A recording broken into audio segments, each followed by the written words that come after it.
Buenos días, alumnos, bienvenidos a una nueva clase de química biológica.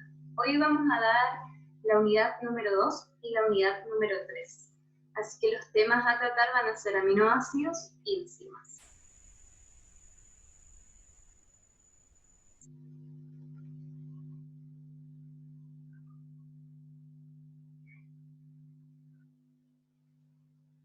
Vamos a empezar definiendo lo que son los aminoácidos, que son compuestos orgánicos que se caracterizan por poseer un grupo carboxilo, ácido, y un grupo amino básico que puede ubicarse en la posición alfa, beta o gamma con respecto al grupo carboxilo. Esto es lo que le da la característica que sea neutro. Los aminoácidos que forman las proteínas son alfa-aminoácidos. Estos pueden tener además otros grupos, como por ejemplo grupos hidroxilos, grupos sulfidrilos, entre otros. El organismo humano adquiere su provisión de nitrógenos de las proteínas de la dieta y puede convertir unos aminoácidos entre otros. Las proteínas tienen gran importancia como integrante de las dietas. Los glúcidos y lípidos cumplen principalmente una función energética. En cambio, en las proteínas el papel energético es secundario, porque su función principal es estructural o plástica.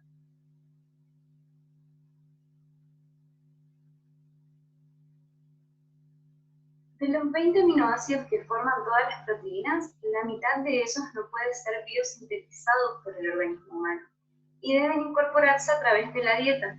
A estos aminoácidos se lo denominan aminoácidos esenciales o indispensables. Entre ellos tenemos fenilalanina, isoleucina, leucina, lisina, metionina, treonina, triptófano y valina. Forman 8 aminoácidos. Después tenemos 2 aminoácidos que se consideran indispensables. Se sintetizan en tejido humano a un ritmo insuficiente para atender demandas incrementadas, por ejemplo en el crecimiento, en la lactancia o en el embarazo. Esos son arginina e histidina. Desde el punto de vista nutritivo, la calidad o el valor biológico de las proteínas de la dieta dependerán de su contenido en aminoácidos esenciales. Las proteínas de origen animal, las carnes rojas, blandas, vísceras, la leche, el huevo, tienen en general mayor valor biológico que las de origen vegetal. ¿Cómo se clasifican los aminoácidos? Tenemos 5 grupos que vemos acá en la filmina. Tenemos un grupo R apolar, entre ellos tenemos la glicina, alanina, prolina, valina, leucina, isoleucina y la metionina. Un grupo R aromático, entre ellos tenemos la tirosina, la fenilalanina y el triptófano. Un grupo R polar, entre ellos tenemos la cisteína, la serina, la tronina, la asparagina y la glutamina. Un grupo R cargado positivamente, entre ellos tenemos la lisina, histidina y arginina. Y con grupo R cargado negativamente o ácidos, entre ellos tenemos aspartato y el glutamato.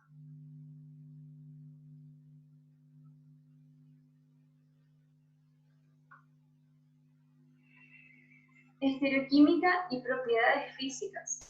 A excepción de la glicina, todos los alfa-aminoácidos son pirales y presentan actividad óptica.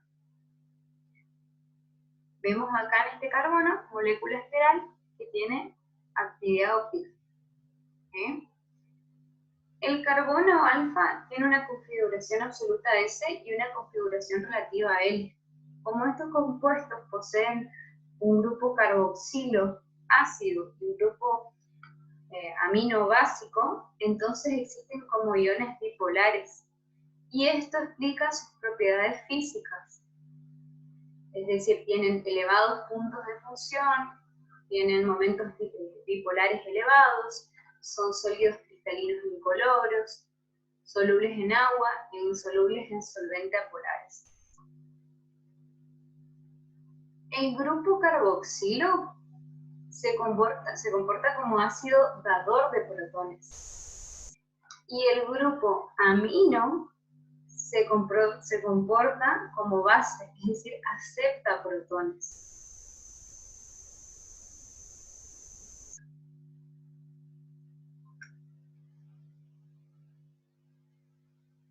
Los aminoácidos son sustancias anfóteras, es decir, en soluciones acuosas pueden actuar como ácido o como base. Si una solución que contiene muchos aminoácidos se somete a la acción de un campo eléctrico y se varía el pH, observaremos que algunas van a ser atraídas por el polo positivo y otras por el polo negativo. Y a un determinado pH, uno de ellos no migrará a ninguno de los polos. Esta propiedad es aprovechada para separar aminoácidos y proteínas mediante la técnica de electroforesis o cromatografía de intercambio iónico.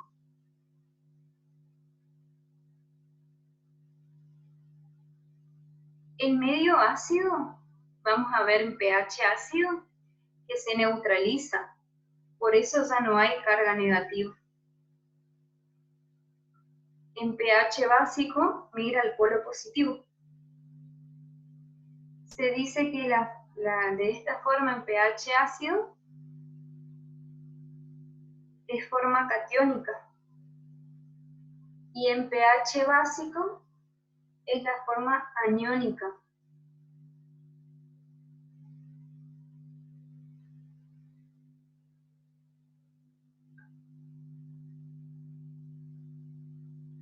La reacción más importante de los aminoácidos es la formación de péptidos.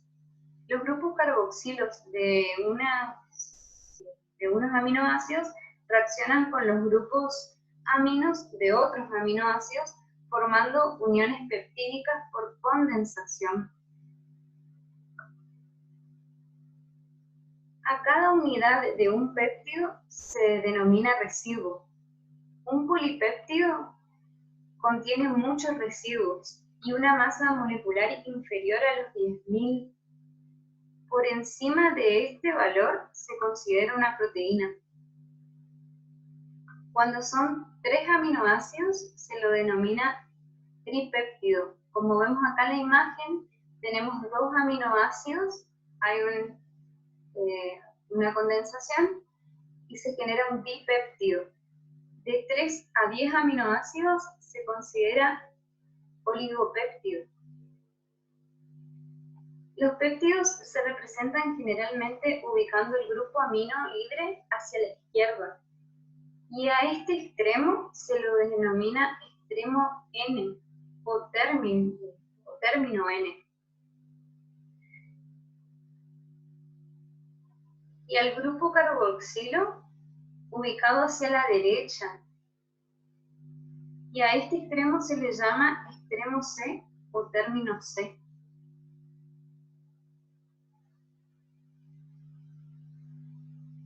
¿Cómo se lo nombra al péptido? Vamos a ver acá en la filmina el ejemplo alanilglicilserina. ¿Sí? Quiere decir que está formado por una alanina, glicina y serina. Entonces, ¿cómo se lo nombra? Primero se comienza con el extremo N, ¿sí? Y cada terminación se cambia la terminación de los nombres de los aminoácidos por el sufijo I, exceptuando el último nombre. Entonces, teniendo en cuenta que acá hay una alanina, sería alanil, acá hay una glicina, glicil, y vamos a exceptuar el último residuo con su nombre. Entonces sería serina, alanilglicilserina. Esta es la nomenclatura que se usa para nombrar un péptido.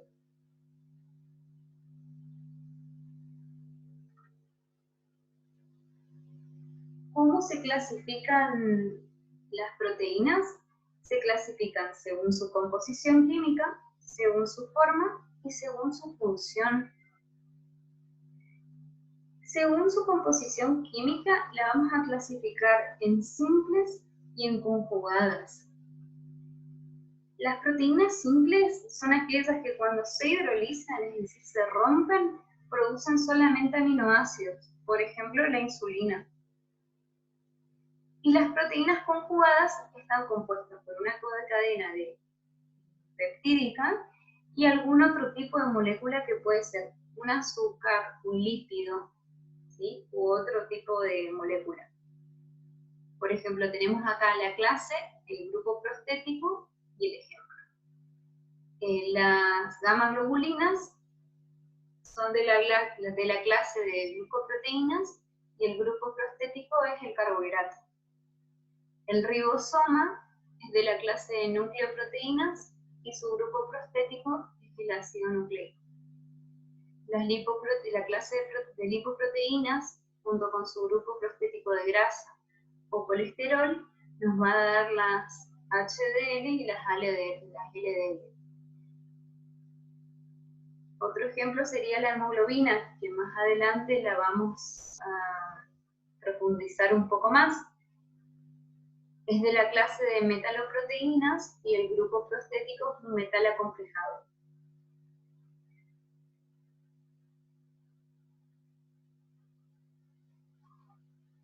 La clasificación de proteínas según su forma, vamos a ver que se clasifican en fibrosas y globulares.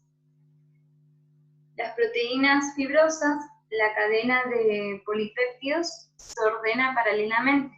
Son delgadas y alargadas y resistentes a las tensiones.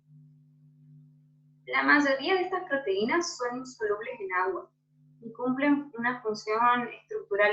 Por ejemplo, tenemos la queratina y el colágeno. Las proteínas globulares son aquellas en las cuales la molécula se pliega sobre sí misma para formar un conjunto compacto. Adoptan aproximadamente una forma esférica y cumplen funciones como proteína de transporte, enzimas, anticuerpos, hormonas. Y un ejemplo de este serían la hemoglobina y la mioglobina.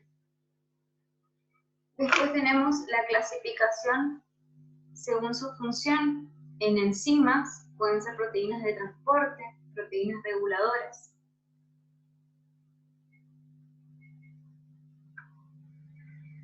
Niveles estructurales de las proteínas.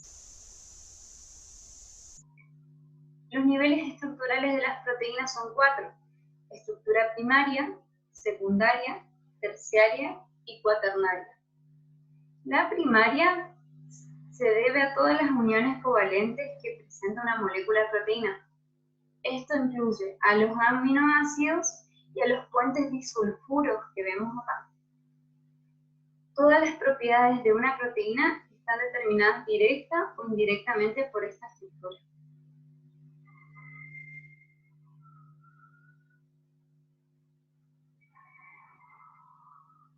La estructura secundaria se refiere a los patrones de plegamiento que puede adoptar la cadena polipeptídica en una proteína.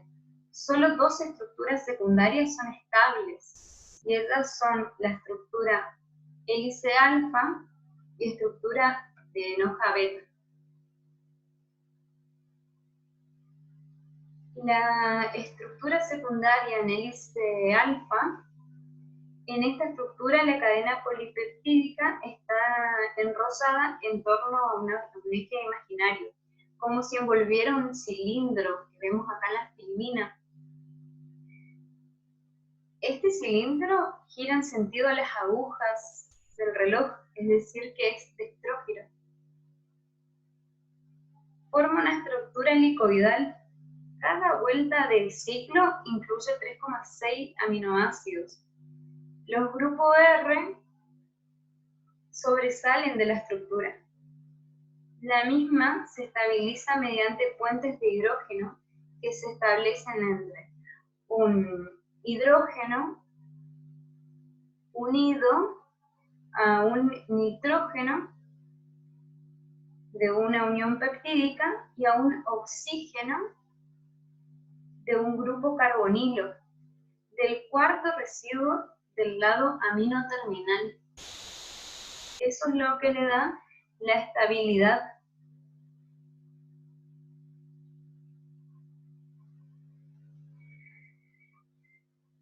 En la estructura secundaria en lámina beta, en esta estructura, las cadenas polipeptídicas se extienden en forma zigzag. Vemos que cada cadena se asocia a otras laterales mediante múltiples puentes de hidrógeno, formando una estructura que, como vemos acá, se asemeja a una hoja plegada. Y los grupos R se ubican a ambos lados de la estructura en forma alternada.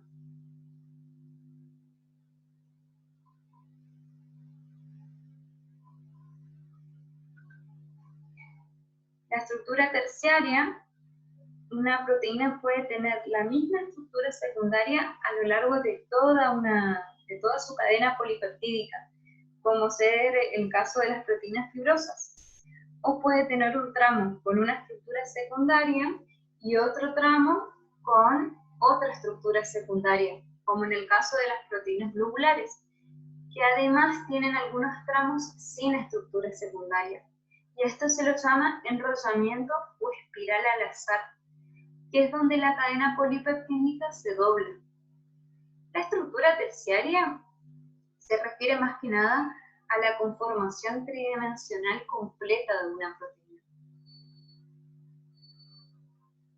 La estructura cuaternaria se refiere a la asociación de dos o más cadenas polipeptídicas para formar la proteína completa.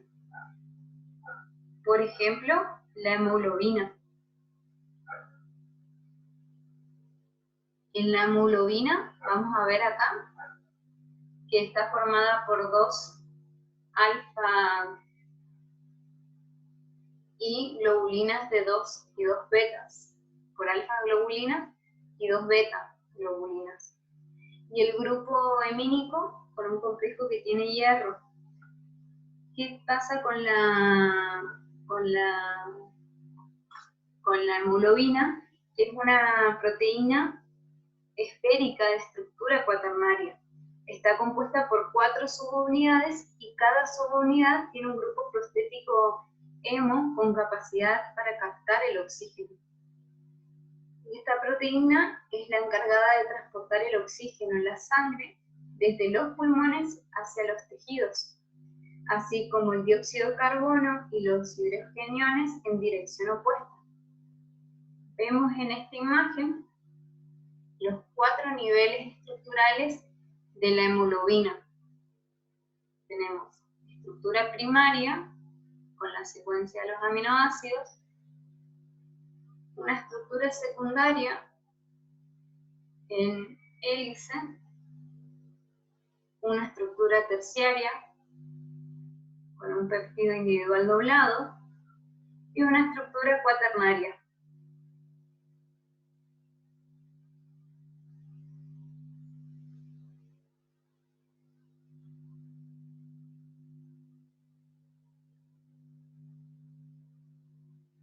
Las proteínas tienen diferentes funciones. Pueden actuar como enzimas, que son las encargadas de catalizar las reacciones en los procesos biológicos, como proteínas de transporte, como las del plasma sanguíneo, que pueden unir y transportar iones y moléculas de un órgano a otro, por ejemplo la lipoproteína, la hemoglobina. Pueden tener función de proteínas contráctiles, como la miosina y la actina, que participan en el sistema contráctil muscular. Pueden actuar como proteínas y nutrientes, como ser la ovoalbúmina del huevo y la caseína de la leche. Tener función de proteínas estructural, como el colágeno, que forma la piel, los cartílagos y tendones, o la queratina, que forma el pelo, las uñas, las plumas. Actuar como proteína de defensa, como son las inmunoglobulinas o anticuerpos que reaccionan y precipitan bacterias y virus. O actuar como proteína reguladora, como la insulina, que es una hormona polipeptídica que regula el equilibrio glucídico en sangre.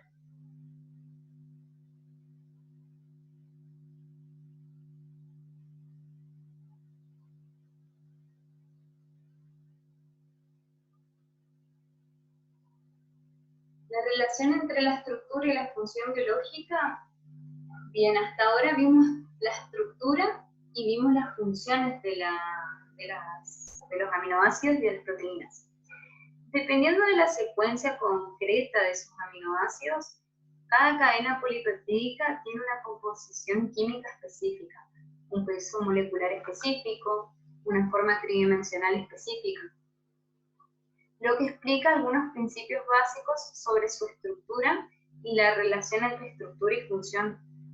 Cada proteína tiene una estructura tridimensional característica, que es indispensable que se desempeñe para su función específica. Estas disposiciones espaciales en las que son capaces de desempeñar su función se denomina conformación nativa.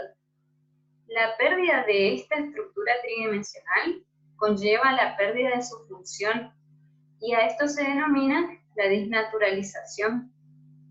Igual también más adelante lo vamos a profundizar un poco más. Los principales constituyentes del pelo, uña y garra son proteínas fibrosas. De las globulares, los plegamientos dan origen a una diversidad estructural que les permite a estas proteínas cumplir con numerosas funciones como enzimas, proteínas de transporte, proteínas reguladoras. Ahí vemos, por ejemplo, el colágeno. El colágeno es una proteína con función estructural. Esta es el más abundante en los vertebrados, constituye 1/3 o más de la proteína total del cuerpo. Está presente en el tejido conjuntivo,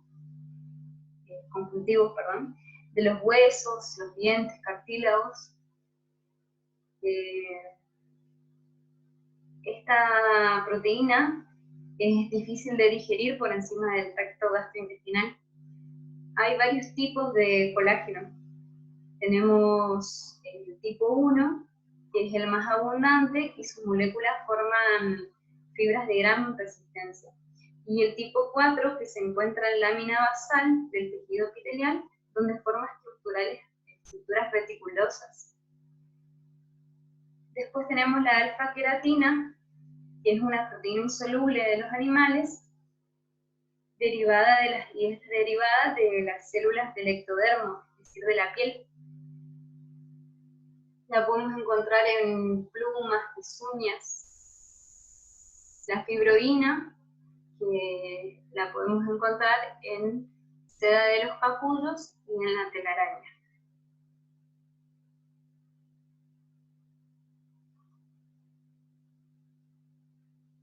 Bien, alumnos. Para concluir la unidad de hoy, lo que les voy a mostrar acá es el laboratorio que hicimos acá en la facultad, en donde el objetivo fue visualizar las proteínas a través de una corriente continua eléctrica. Para eso se usó una cuba esta cuba que vemos acá, una cuba de electroforesis y un transformador como fuente de alimentación continua, para que la corriente sea continua. Se usó como muestra un suero humano. Primero se volcó al buffer, al costado de acá, esta imagen. Ahí se colocó las tiras de membrana de acetato de celulosa, que son estas tiras blancas que ven ahí, y se las dejó 10 minutos. Se sacó las tiras, se las secó y se las colocó en el puente electroforético, así como ven acá. Luego se colocó una gota de solución alcohólico de azul cromatimol a 0,05% en un portaobjeto y se secó. Se dejó que esa gota se seque. Luego se colocó 20 microlitros con micropipeta de la muestra a correr sobre la gota seca de la solución anterior, es decir, del suero humano.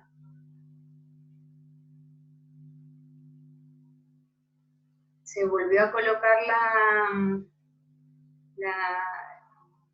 se volvió a colocar estas tiras en la cuba electroforética, se tapó la cuba y se conectó a la corriente con el borde opuesto, o sea, con el borde positivo opuesto al de la siembra. Y se hizo pasar 30 minutos la corriente a voltaje constante de 120 volts. Luego de los 30 minutos se desconectó, se retiró la tira y se la trató en placa de Petri con colorante negro amido por 5 minutos. Se retiró el colorante y se la trató con decolorante de solución acuosa de ácido acético al 5%. Se aplicó luego una solución transparentizadora de etanol más ácido acético y se posicionó en un portaobjeto y se observó. Se obtuvo una imagen al estilo de la imagen que yo les puse acá, no con estas formas, pero sí se obtuvo diferentes manchas. ¿Y qué conclusión se llegó con este práctico? Que las proteínas séricas o plasmáticas poseen carga eléctrica negativa, algunas más que otras. La albúmina es la que tiene mayor carga eléctrica negativa, por lo tanto es la que se desplaza más rápidamente en una corriente electroforética. Las globulinas poseen menos carga, por lo tanto es la que quedó más cerca del lugar de siembra. Si vemos acá, el lugar de siembra, el número 6, acá está la siembra y las gamas globulinas están más cerca.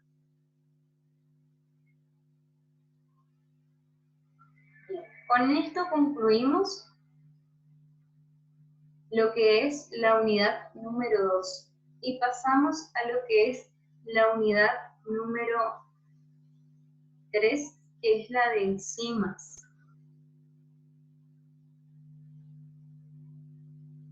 Las enzimas son los catalizadores de las reacciones de los sistemas biológicos. Hoy, cuando hablábamos de las diferentes funciones de las proteínas, las habíamos nombrado.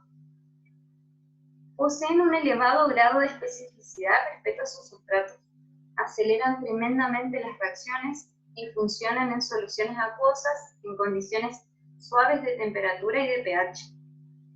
Las enzimas están en el centro de cada proceso biológico.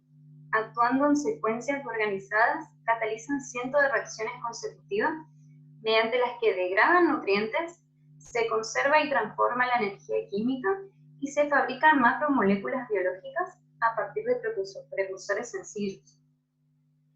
A través de la acción de las enzimas reguladoras, las rutas metabólicas están altamente coordinadas, proporcionando una armoniosa influencia que es recíproca entre la multitud de actividades diferentes que son necesarias para nuestra vida. Con excepción de un pequeño grupo de moléculas de ARN catalítico, todas las enzimas son proteínas. Su actividad catalítica depende de la integridad de su conformación proteica nativa. Si se desnaturaliza o disocia una enzima en sus subunidades, se pierde normalmente la actividad catalítica. Algunas enzimas no requieren para su actividad más grupos químicos que sus aminoácidos. Otras requieren un componente químico adicional llamado cofactor. El cofactor puede ser uno o varios iones metálicos tales como hierro, magnesio, zinc, manganeso, o un complejo orgánico o molécula metal orgánica denominada coenzima. Algunas enzimas requieren tanto de una coenzima como de uno o varios iones metálicos para su actividad. Una coenzima o ion metálico unido por una interacción o incluso covalentemente a las proteínas enzimáticas se denomina grupo prostético. Una enzima completa junto con su coenzima o iones inorgánicos se denomina holoenzima. La parte proteica de tal enzima se denomina apoenzima o apoproteína. Las coenzimas actúan como transportadores transitorios de grupos funcionales específicos. Muchas vitaminas son nutrientes orgánicos que son requeridos en pequeñas cantidades y son precursores de coenzimas. Por ejemplo, el ácido pantoténico, que es la vitamina B5, es un precursor de la coenzima A, que es una coenzima.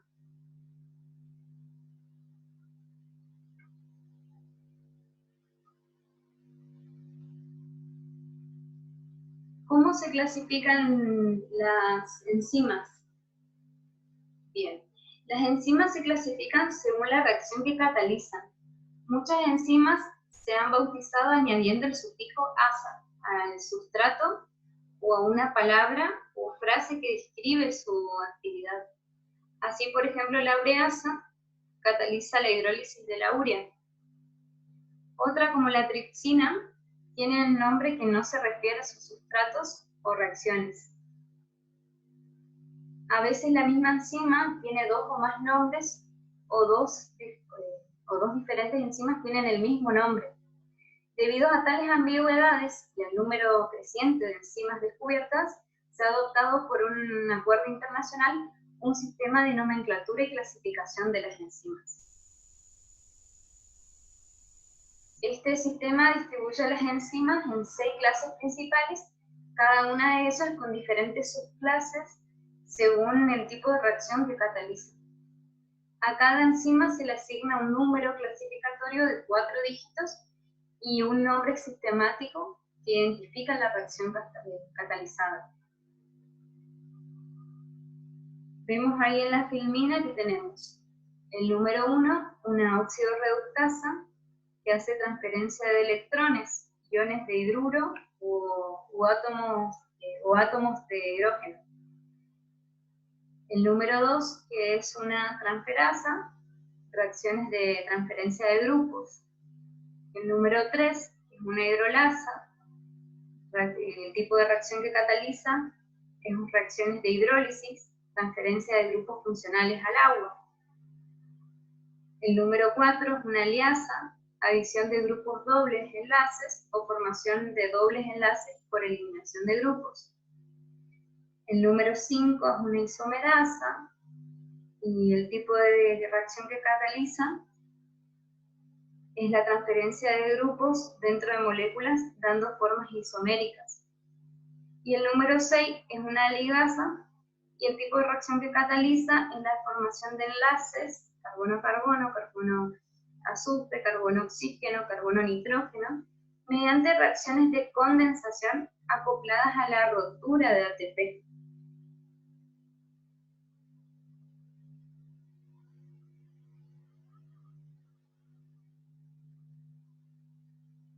Acá nuevamente vemos en el gráfico que las hidrolasas catalizan reacciones de hidrólisis, rompen las biomoléculas con moléculas de agua. A este tipo pertenecen las enzimas digestivas. Las isomerasas catalizan las reacciones en las cuales un isómero se transforma en otro, es decir, reacciones de isomeración. Las ligasas catalizan la unión de moléculas. Las liasas, que catalizan la reacción de adición de enlaces o eliminación para producir dobles enlaces.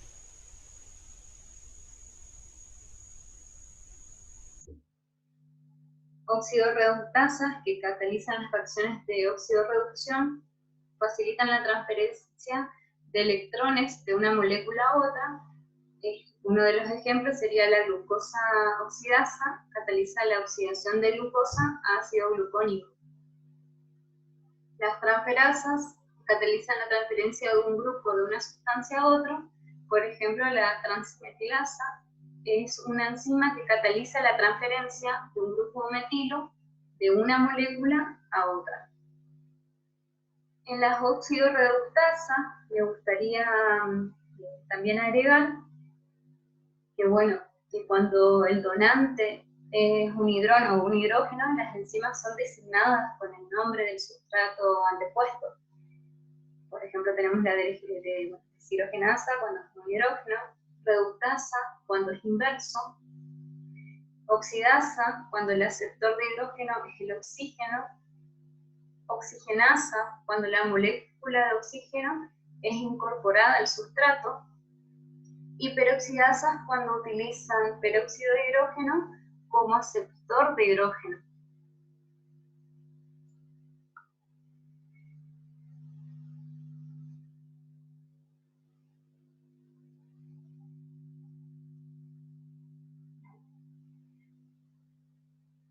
El mecanismo de acción de las enzimas. Una reacción enzimática sencilla se puede escribir de la siguiente manera. La sustancia sobre la cual actúa una enzima se llama sustrato. ¿Sí? Los sustratos son específicos para cada enzima. ¿Cómo describimos esta reacción? La describimos donde E es enzima, S es sustrato, P es producto, ES y EP son complejos transitorios de la enzima con el sustrato y con el producto. La función de un catalizador es aumentar la velocidad de una reacción. Los catalizadores no modifican los equilibrios de reacción. De esta manera, vemos de que en sí, la maltasa más la maltosa nos da un complejo transitorio de la enzima maltasa-maltosa, y como producto tenemos maltasa y 2 glucosas.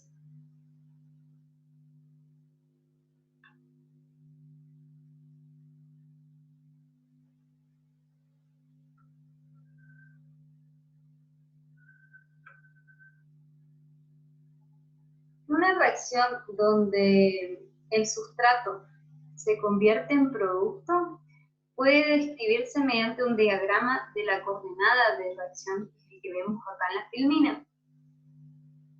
Este es una representación gráfica de las variaciones energéticas de la reacción. La energía en los sistemas biológicos se describe en función de la energía libre, o G de Gibbs, que es la cantidad de energía realmente transformable en trabajo. Para describir la variación de energía libre en un sistema biológico, los bioquímicos definen un conjunto estándar de condiciones de temperatura, presión, concentración, pH.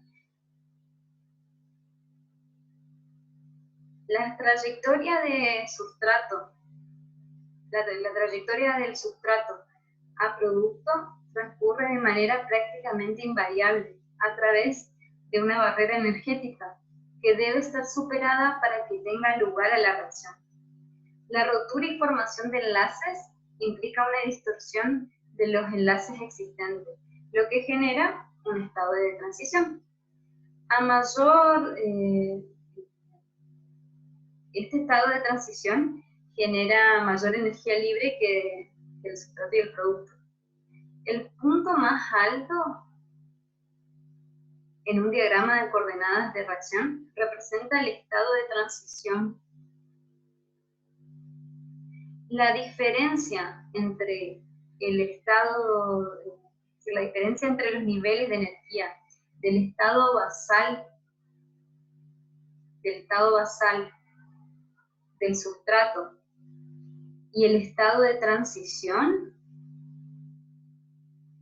esta diferencia se denomina energía de activación. La catálisis aumenta la velocidad de reacción disminuyendo las energías de activación.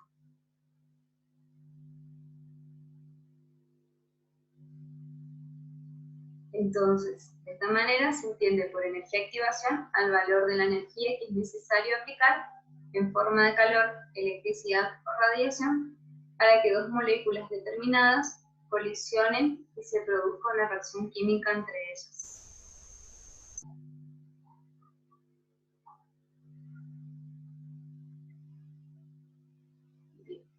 Pasamos al poder catalítico y especificidad de las enzimas. ¿Cómo podemos explicar que las enzimas sean tan específicas y que aumenten tremendamente la velocidad de las reacciones que catalizan? Bien, las enzimas son catalizadores extraordinarios. Los aumentos de velocidad conseguidos por las enzimas son de 5 a 17 órdenes de magnitud. Las enzimas también son muy específicas, discriminando fácilmente entre sustratos con estructuras muy similares. Una reacción catalizada enzimáticamente tiene lugar dentro de una bolsa de enzima llamada sitio activo. La superficie del sitio activo está revestida con iones metálicos, coenzima y residuos de aminoácidos, cuyos grupos sustituyentes se unen al sustrato.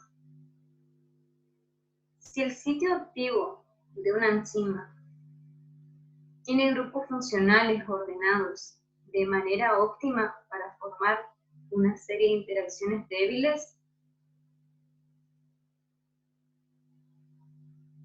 con el sustrato determinado en el estado de transición, entonces la enzima no podrá interaccionar con ninguna otra molécula. La formación de cada interacción débil, puente de hidrógeno, interacciones iónicas e hidrofóbicas, en el complejo ES, que es el complejo enzima-producto, viene acompañada de una pequeña liberación de energía, que proporciona un cierto grado de estabilidad a la interacción. La energía procedente de estas interacciones se denomina energía de fijación. A mayor energía de fijación, menor energía de activación y mayor será la velocidad de la reacción. Vemos ahí en la imagen, el sustrato accede al sitio activo de la enzima, se genera el complejo enzima-sustrato y los productos salen del sitio activo.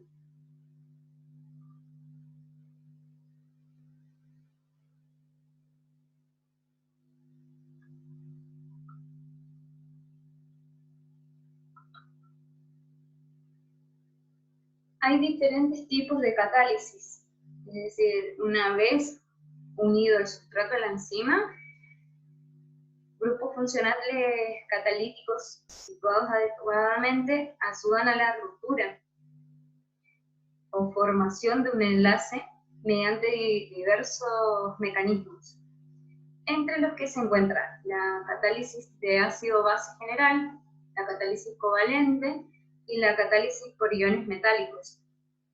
Estos mecanismos son diferentes de los que producen energía de fijación, porque suponen una interacción covalente transitoria con un sustrato, o transferencia de grupos desde o a un sustrato. La catálisis de ácido-base, muchas reacciones bioquímicas suponen la formación de intermedios con cargas inestables que tienden a descompensarse rápidamente, impidiendo la reacción. A menudo se puede estabilizar los intermedios cargados transfiriendo protones a o desde el intermedio. Varias cadenas laterales de aminoácidos pueden actuar como donadores y aceptores en el sitio activo de la enzima. Este tipo de catálisis tiene lugar en la mayoría de las enzimas. De hecho, la transferencia de protones es la reacción bioquímica más habitual. La catálisis covalente, este tipo de catálisis implica la formación de un enlace covalente transitorio entre la enzima y el sustrato, como por ejemplo tenemos la quimiotripsina, que es una enzima digestiva encargada de degradar las proteínas de los alimentos en el intestino. Luego tenemos la catálisis por iones metálicos, donde hay interacciones iónicas entre un metal fijado a la enzima y el sustrato. Pueden ayudar a orientar al sustrato para que reaccione o para estabilizar el estado de transición de las reacciones que tengan diferentes cargas. Los metales también pueden intervenir en reacciones de oxidación y reducción mediante cambios reversibles en el estado de oxidación de un ion metálico. La mayoría de las enzimas utilizan una combinación de las estrategias catalíticas para conseguir un incremento de la velocidad.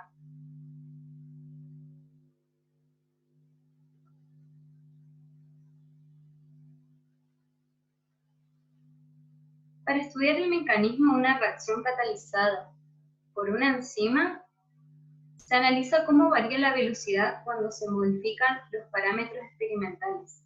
Esta disciplina se conoce como cinética enzimática. La actividad de la enzima y la velocidad con que ésta actúa está regulada por distintos factores, como ser concentraciones del sustrato presente, pH y temperatura.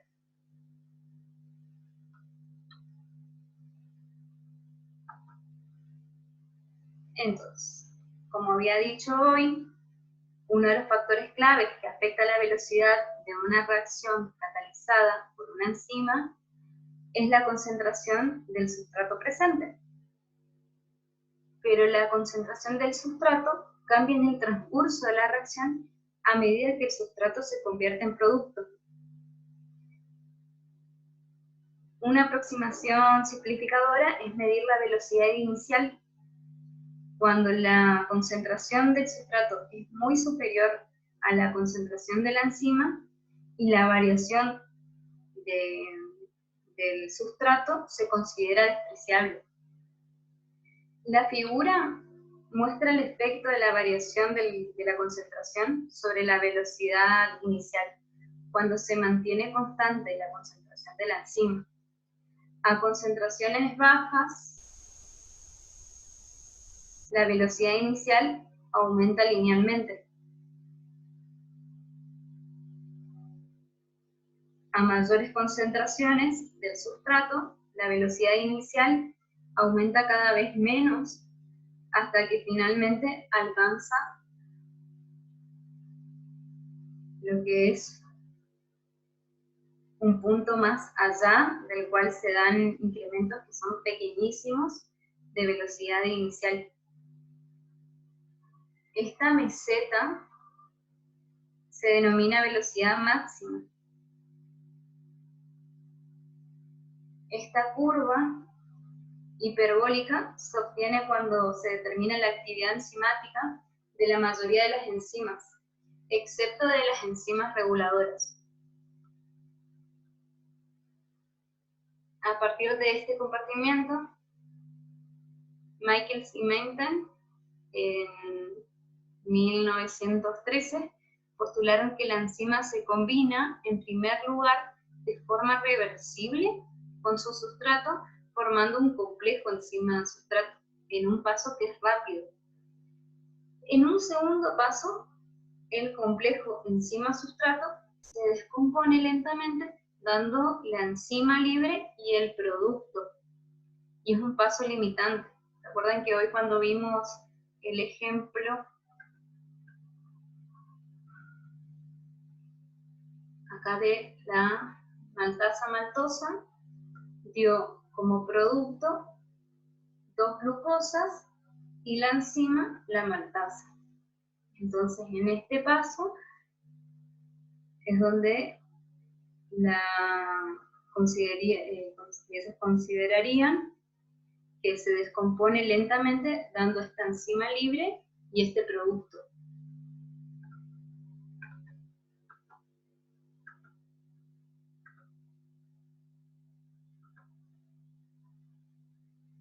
A bajas concentraciones de sustrato, la mayor parte de la enzima estará sin combinarse. A medida que aumenta la concentración de sustrato, aumentará el complejo enzima-sustrato. La velocidad máxima se observará cuando la concentración de la enzima es muy pequeña. En estas condiciones, la enzima está saturada con el sustrato, de modo que el aumento adicional de concentración de sustrato no tendrá efecto sobre la velocidad. La hipérbola de saturación de una enzima por su sustrato puede expresarse con la ecuación deducida por ellos. Es una ecuación de velocidad de una reacción catalizada enzimáticamente, donde velocidad máxima por concentración de sustrato dividido constante de Michael y Mendel más concentración de sustrato.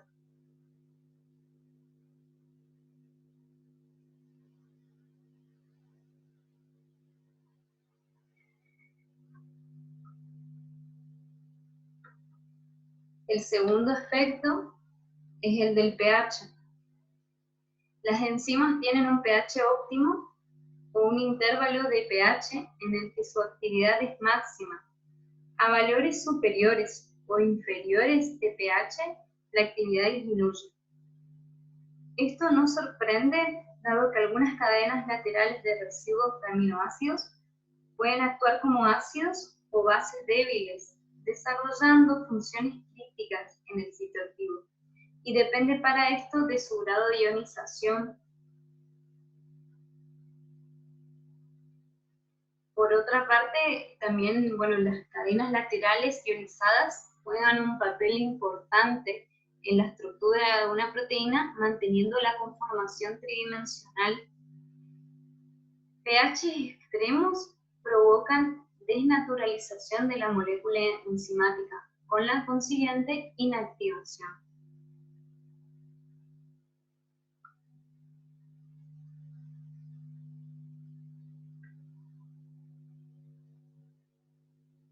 El efecto de la temperatura. Los aumentos de temperatura aceleran las reacciones químicas. Por cada 10 grados centígrados de incremento, la velocidad de reacción se duplica. Las enzimas siguen esta ley general, pero al ser proteínas, a partir de cierta temperatura se desnaturalizan. La temperatura promedio a la que la actividad catalítica es máxima se llama temperatura óptima, es la de 37 grados centígrados. Por encima de cierta temperatura, la actividad catalítica decrece, porque la enzima se desnaturaliza.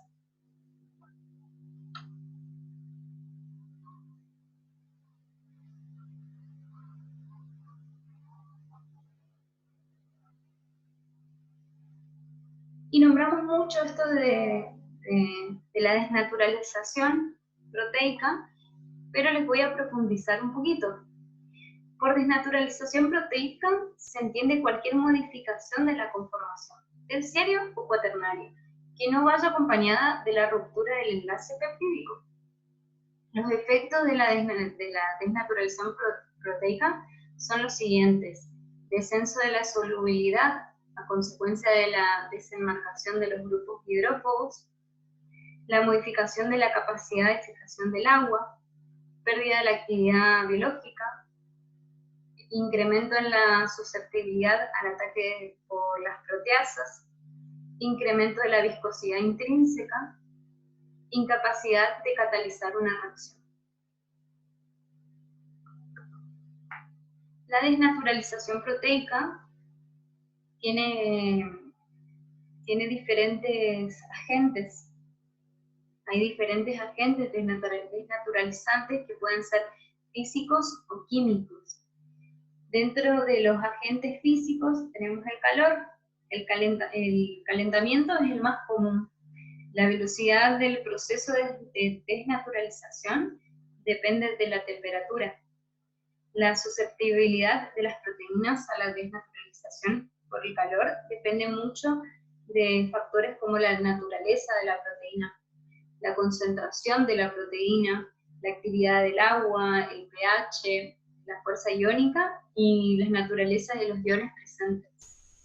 El frío, el tratamiento mecánico, presión hidrostática, irradiación, interfaces. Dentro de los agentes químicos tenemos, por ejemplo, ácidos y álcalis. Los procesos de desnaturalización se ven afectados acá por el pH, del medio en donde se encuentra la proteína. La mayoría de las proteínas son estables cuando se encuentran en un determinado rango de pH y se desnaturalizan cuando se encuentran a pH muy bajos o muy altos, como dijimos hoy. pH extremos desnaturalizan la proteína. Otro agente químico son los metales, los disolventes orgánicos y las disoluciones acuosas de compuestos orgánicos. Hay que resaltar que la desnaturalización puede ser reversible o irreversible.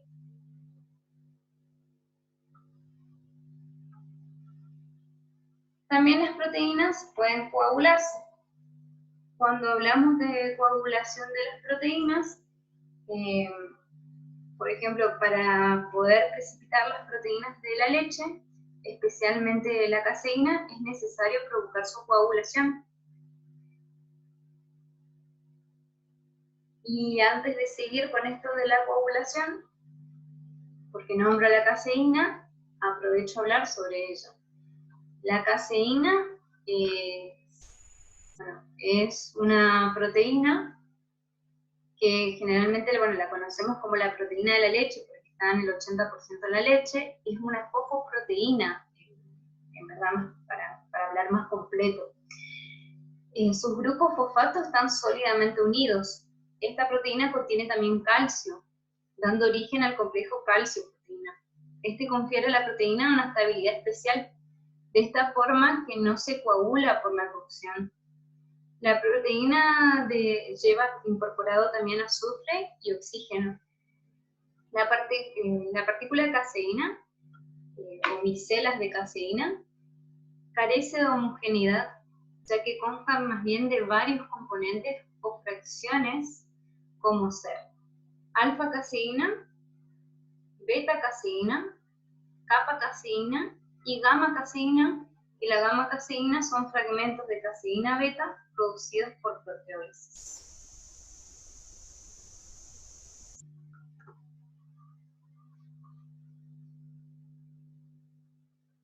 Habiendo tocado el tema de la caseína, volvemos a la coagulación de las proteínas, donde las micelas de caseína que están en solución coloidal se agrupan para transformar el estado de soldos en un gel. Los geles se caracterizan por su consistencia semisólida y gelatinosa, y están dotados de cierta estabilidad y elasticidad. La caseína, que es esta fosfoproteína que vimos recién, puede coagularse siguiendo dos técnicas distintas. Por acción de los ácidos, que es la coagulación ácida, y por medios de enzimas, que es la coagulación enzimática. La coagulación ácida se emplea para fabricar el requesón de leche fermentada, bebidas de esta y caseína ácida. En cambio, la coagulación enzimática es la que más se usa para los quesos de pasta dura, firme y blanda. La coagulación ácida, las proteínas tienen una carga eléctrica que depende del pH de la solución. Esta carga puede ser tanto positiva como negativa, según que los grupos libres sean amínicos o carboxílicos. Las partículas proteicas son capaces de desplazarse en un campo eléctrico como cationes, es decir, pH ácido, o aniones, pH alcalino. O bien se repelen mutuamente a igualdad de carga. Cuando el valor del pH correspondiente al punto isoeléctrico, alrededor de 4,65, las partículas de caseína poseen internamente igualdad de carga y externamente son neutras.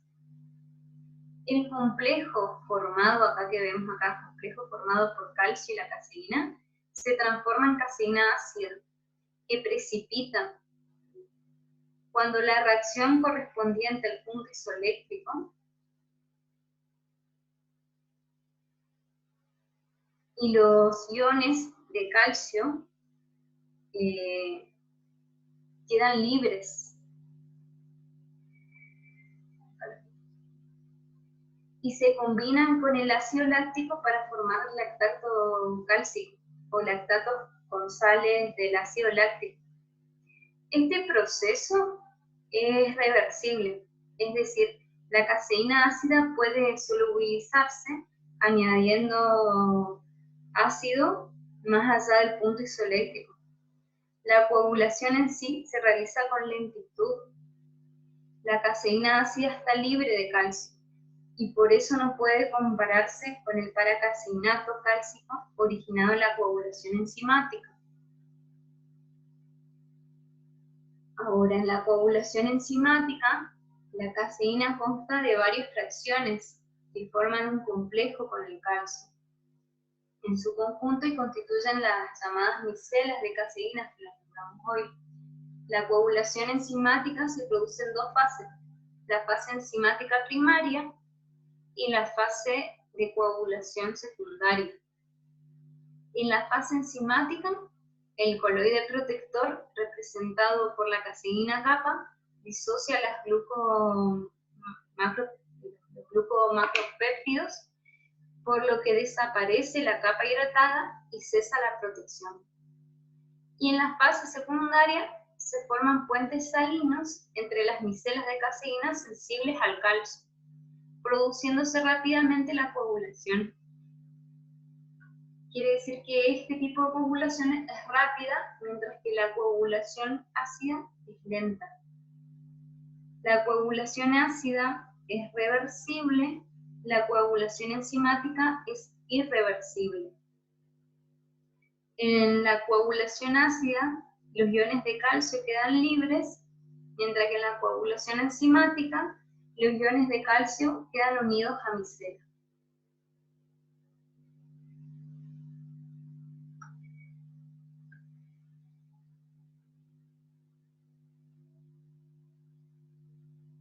Enzimas reguladoras. Para hablar de las enzimas reguladoras, en el metabolismo celular hay un grupo de enzimas que funcionan conjuntamente en rutas esenciales para realizar un proceso metabólico determinado. Las transformaciones de un determinado compuesto en el organismo se producen generalmente a través de una serie de etapas, cada una de ellas catalizadas por una enzima distinta.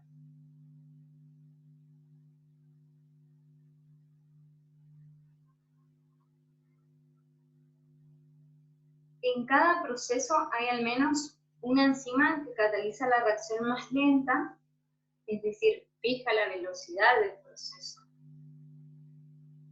Esta enzima se llama enzima reguladora. Las enzimas reguladoras son muy importantes porque gracias a estas enzimas la velocidad de un proceso se ajusta constantemente a las necesidades de las células.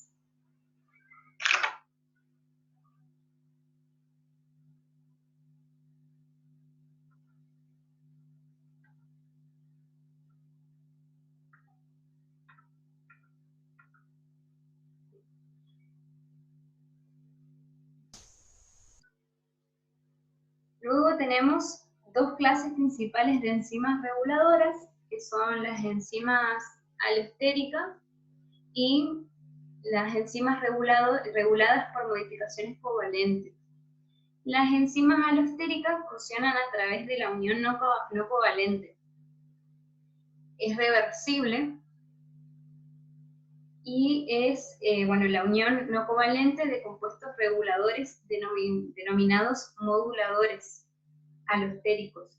los que son generalmente metabolitos pequeños o cofactores que se unen en sitios diferentes al sitio activo.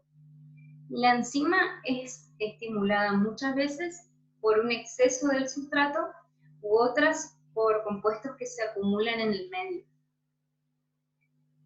Las enzimas reguladas por modificaciones covalentes son enzimas reguladas por adición o sustracción de grupos unidos covalentemente. Entre los grupos modificadores se cuenta el fosforilo, el metilo, el adenilo. Estos grupos se unen y eliminan de la enzima reguladora por la acción de otras enzimas.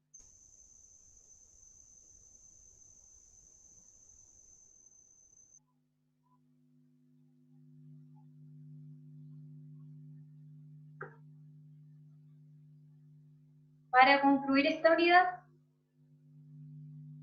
quiero mostrarles las imágenes del laboratorio que hicimos en la facultad, donde el objetivo fue, más que nada, fue el de, trabajamos acá lo que es la parte de coagulación, medimos lo que es la parte de temperatura y la acción del pH. El objetivo de este fue, medir el tiempo necesario para realizar la coagulación y determinar, la actividad enzimática máxima a diferentes pH. Se utilizó como muestra una leche cruda de vaca sin tratamiento térmico, que se la colocó en 7 vasos precipitados diferentes. Y primero se arrancó preparando, van a ver ahí 3 matraz diferentes, y lo que se hizo fue colocar en uno de los matraz, se le agregó, se puso 0,1 gramo de enzima disuelta en 10 mililitros de agua destilada, en otro se colocó 0,2 gramos de enzima disuelta en 10 mililitros de agua destilada, y en otro 0,5 gramos de enzima disuelta en 10 mililitros de agua destilada.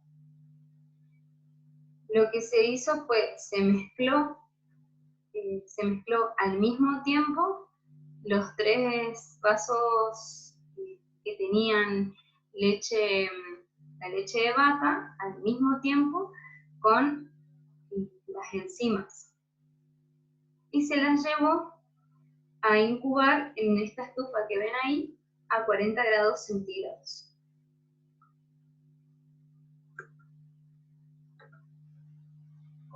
El resultado que se obtuvo fue de la muestra número 1, que la muestra número 1 tenía 0,1 gramos de enzima, a los 5 minutos no tenía cambio, a los 10 minutos tampoco, y recién a los 15 minutos había levemente comienza a formar el coágulo. De la muestra número 2, que tenía 0,2 gramos de enzima diluida, se nota que recién a los 15 minutos hay un coágulo un poco más formado que la muestra número 1. Y la muestra número 3, que tenía mayor concentración de enzima, o sea, tiene 0,5 gramos de enzima diluida, el coágulo formado, hay un coágulo formado y hay poca liberación de suero. Luego se procedió al resto de los vasos precipitados. ¿Se acuerdan que hoy yo le había dicho que habíamos puesto 100 mililitros de leche cruda en 7 vasos precipitados? Bien, entonces en el resto que quedaron, 4, 5, 6, 7, se empezó a manejar otro mecanismo. Es decir, a la leche, a los 100 mililitros, por ejemplo, la muestra número 4, a los 100 mililitros de leche cruda, se le agregó 0,5 gramos de enzima disuelta y se la dejó como muestra. Esa también levemente comienza a coagular a los 10 minutos y a los 15 coagula formando con liberación de suero. Esta tenía la misma concentración que la muestra número 3. Y la muestra número 5, a los 100 mililitros de leche cruda, se la acidificó con 5 mililitros de ácido acético al 0,1% y se le agregó 0,5 gramos de enzima diluida. Y esta, a los 10 minutos levemente comienza a coagular y a los 15 minutos el coágulo es ideal. ¿Por qué? Porque era firme, elástico y con poca liberación de suero. Tiene consistencia adecuada. La muestra número 6, a los 100 mililitros de leche cruda, se la acidificó con 5 mililitros de ácido acético al 1%, o sea que la cantidad de ácido fue mayor que la muestra número 5, y se le agregó 0,5 gramos de enzima disuelta. Y a los 10 minutos hubo coágulo con formación con liberación de suero.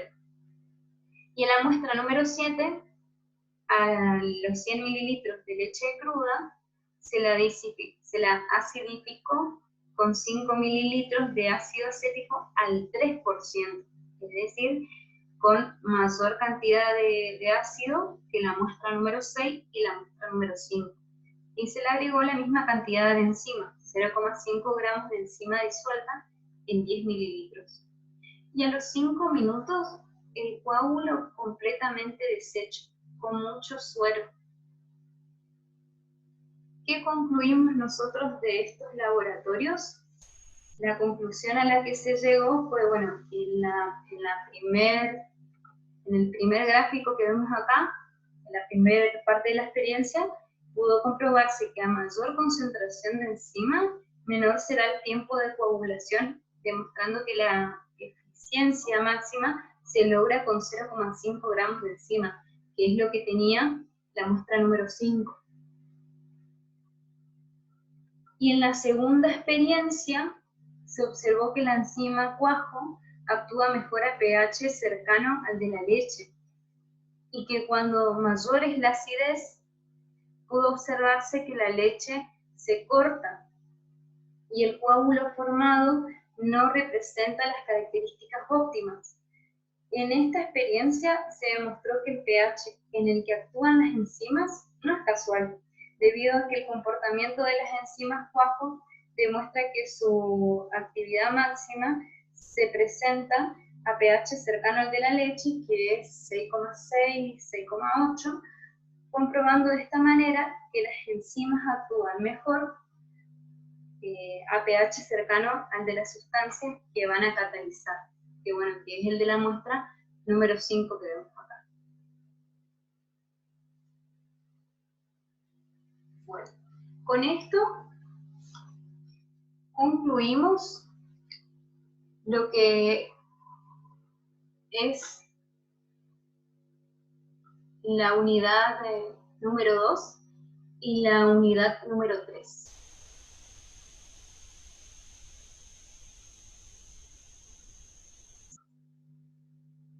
Espero haber sido clara con los temas. De igual manera, yo voy a subir materiales para que puedan profundizar aún más. Les voy a habilitar el práctico, así que van a tener 15 días para realizarlo. Muchas gracias.